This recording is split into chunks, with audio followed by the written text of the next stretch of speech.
যদি আপনি এক রাতের জন্য ঘুমিয়ে পড়েন আর সকালে উঠে দেখেন যে 300 বছর ঘুমিয়ে পার করে দিয়েছেন, তবে কেমন হবে সেই অনুভূতি? অসম্ভব কল্পনা মনে হলেও সত্যি এমন ঘটনা ঘটেছিল। বলছিলাম আসহাবে কাহাফের কথা, একদল ইমানদার যুবক যারা এক অত্যাচারী রাজার হাত থেকে নিজেদের ধর্ম বাঁচাতে আশ্রয় নিয়েছিল এক গুহায়।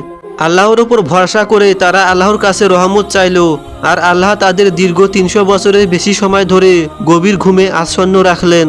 যখন তারা ঘুম থেকে উঠলেন তাদের মনে হয়েছিল তারা একদিন বা রাতের অল্প কিছু সময় ঘুমিয়েছিলেন।